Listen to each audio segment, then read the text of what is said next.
কৃষ্ণ আজকে শুনবেন শ্রীমদ্ ভগবদ গীতার ৩৯তম শ্লোক। এষা তেহ বিহিতা সংখ্যে বুদ্ধিযোগে তিমাং শৃণু বুদ্ধা যুক্ত জয়া পার্থ কর্মবন্ধং প্রহাস্যসি। হে পার্থ, আমি তোমাকে সাংখ্যযোগের কথা বললাম, এখন ভক্তিযোগ সম্বন্ধিনী বুদ্ধির কথা শ্রবণ করো, যার দ্বারা তুমি কর্মবন্ধন থেকে মুক্ত হতে পারবে। তাৎপর্য প্রপাত বলেছেন, নিরুক্তি বা বৈদিক অভিধান অনুযায়ী সংখ্যা কথাটির অর্থ হচ্ছে যা কোনো কিছুর বিশদ বিবরণ দেয়, এবং সাংখ্য বলতে সেই দর্শনকে বোঝায় যা আত্মার স্বরূপ বর্ণনা করে। আর যোগ হচ্ছে ইন্দ্রিয়গুলিকে দমন করার পন্থা। অর্জুনের যুদ্ধ না করার কারণ ছিল ইন্দ্রিয় সুখ ভোগের ইচ্ছা। তার পরম কর্তব্যের কথা ভুলে গিয়ে অর্জুন যুদ্ধ করতে নারাজ হলেন, কারণ তিনি মনে করেছিলেন ধৃতরাষ্ট্রের সন্তান এবং অন্যান্য আত্মীয় স্বজনদের হত্যা করে রাজ্য সুখ ভোগ করার চাইতে অহিংসার পথ অবলম্বন করা অধিকতর সুখদায়ক হবে। উভয় ক্ষেত্রেই অন্তর্নিহিত উদ্দেশ্য ছিল ইন্দ্রিয় সুখ ভোগের ইচ্ছা। আত্মীয় স্বজনদের পরাজিত করে রাজ্য সুখ ভোগ করা এবং তাদের জীবিত দেখে তাদের সান্নিধ্যে সুখ লাভ করা, এই দুই ক্ষেত্রেই ইন্দ্রিয় সুখভোগই হচ্ছে একমাত্র কারণ। এভাবেই অর্জুন তার জ্ঞান ও কর্তব্য বুদ্ধি বিসর্জন দিয়ে এই চিন্তাধারা অবলম্বন করেছিলেন। শ্রীকৃষ্ণ তাই অর্জুনকে বুঝাতে চেয়েছিলেন, তার পিতামহকে হত্যা করলেও তিনি তার পিতামহের আত্মাকে কখনোই বিনাশ করতে পারবেন না, কারণ প্রতিটি জীব এবং ভগবান সনাতন ও স্বতন্ত্র। পূর্বেও এরা সকলেই এদের স্বতন্ত্র সত্তা নিয়ে বর্তমান ছিল, বর্তমানেও এরা আছে এবং ভবিষ্যতেও থাকবে। প্রতিটি স্বতন্ত্র জীবের স্বরূপ হচ্ছে তার চিরশাশ্বত আত্মা। বিভিন্ন সময়ে সে ভিন্ন ভিন্ন ধরনের দেহ ধারণ করে, যা হচ্ছে পোশাকের মতো। তাই জড়দেহের বন্ধন থেকে মুক্ত হবার পরেও জীবের স্বাতন্ত্র্য বর্তমান থাকে। ভগবান শ্রীকৃষ্ণ এখানে আত্মা ও দেহ সম্বন্ধে পুঙ্খানুপুঙ্খভাবে স্পষ্ট ব্যাখ্যা করেছেন। বিভিন্ন দৃষ্টিভঙ্গির পরিপ্রেক্ষিতে আত্মা ও দেহ সম্বন্ধে এই বর্ণনামূলক জ্ঞানকে নিরুক্তি অভিধান অনুসারে সাংখ্য নামে অভিহিত করা হয়েছে। এই সাংখ্যের সঙ্গে নিরীশ্বরবাদী কপিলের সাংখ্য দর্শনের কোনো যোগাযোগ নেই। ভণ্ড কপিলের সাংখ্য দর্শনের বহু পূর্বে শ্রীমদ্ভাগবতে প্রাকৃত সাংখ্য দর্শনের ব্যাখ্যা করা হয়েছে। ভগবানের অবতার কপিলদেব, যিনি নিরীশ্বরবাদী কপিল নন, তার মাতা দেবহূতিকে এই দর্শনের ব্যাখ্যা করে শোনান। তিনি স্পষ্টভাবে বলেছেন, পুরুষ অথবা পরমেশ্বর ভগবান সক্রিয় এবং প্রকৃতির প্রতি তার দৃষ্টিপাতের ফলে জড়জগতের উদ্ভব হয়। বেদে এবং ভগবদ্ গীতাতেও এই কথা স্বীকৃত হয়েছে। বেদে বলা হয়েছে, ভগবান যখন প্রকৃতির প্রতি দৃষ্টিপাত করেন তখন তার সেই দৃষ্টিপাতের ফলে প্রকৃতিতে অসংখ্য পারমাণবিক আত্মার সঞ্চার হয়।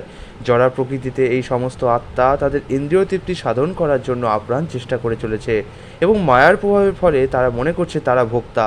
এই বিকৃত মনোবৃত্তির সবচেয়ে অধঃপতিত অবস্থার প্রকাশ হয় যখন তারা ভগবানের সঙ্গে এক হয়ে যাবার বাসনায় মুক্তি কামনা করে এবং তার পরিণতিতে নিজেদেরই ভগবান বলে জাহির করতে চেষ্টা করে। এটিই হচ্ছে মায়ার সবচেয়ে কঠিন ফাঁদ, কারণ তথাকথিত মুক্তিকামীরা মায়ামুক্ত হতে গিয়ে মায়ার সবচেয়ে জটিল ফাঁদে আটকে যায়। বহু বহু জন্ম এভাবে ইন্দ্রিয় সুখ ভোগ করবার বাসনায় মায়ার দ্বারা ভবসমুদ্রে নাকানি চোবানি খাবার পর যখন জীবের অন্তরে শুভবুদ্ধির উদয় হয়, তখন সে বুঝতে পারে বাসুদেব বা শ্রীকৃষ্ণের চরণে আত্মসমর্পণ করাই হচ্ছে জীবের চরম উদ্দেশ্য এবং ভবসমুদ্র থেকে উদ্ধার পাবার একমাত্র পথ। তখন সে পরম সত্যকে উপলব্ধি করতে পারে। অর্জুন ভগবান শ্রীকৃষ্ণের চরণে আত্মসমর্পণ করে তাকে গুরুরূপে বরণ করেছেন। শিষ্যস্তে হা অহং সাধিমাং তাং প্রপন্নম।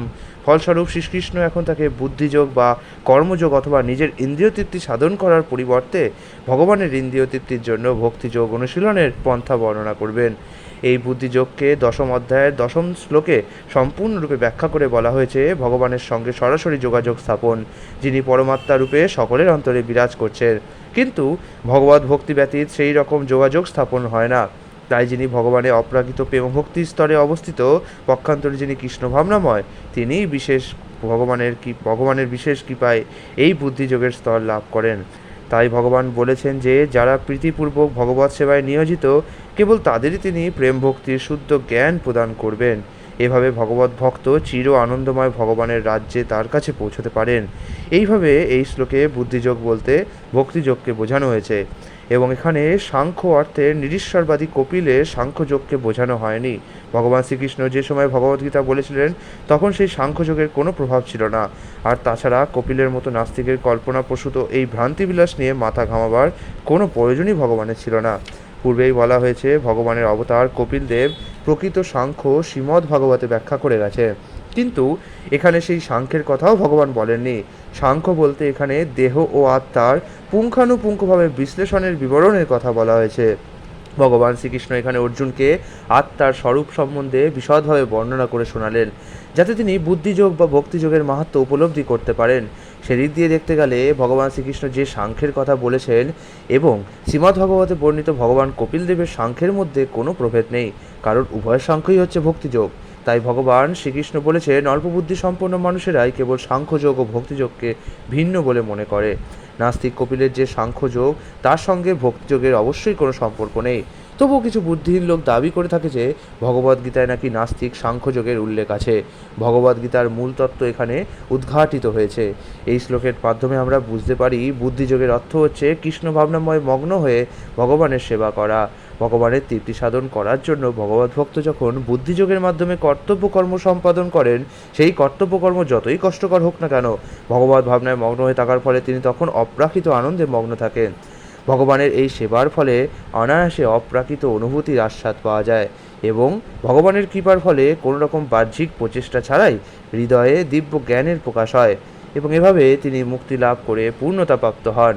কৃষ্ণ ভাবনাময় কর্ম ও সকাম কর্মের মধ্যে যথেষ্ট প্রভেদ রয়েছে, বিশেষ করে পারিবারিক ও জাগতিক সুখলাভের নিমিত্ত ইন্দ্রিয় তর্পণের বিষয়ে। তাই বুদ্ধিযোগ হচ্ছে অপ্রাকৃত গুণসম্পন্ন কর্ম, যা আমাদের দ্বারা অনুষ্ঠিত হচ্ছে। হরে কৃষ্ণ।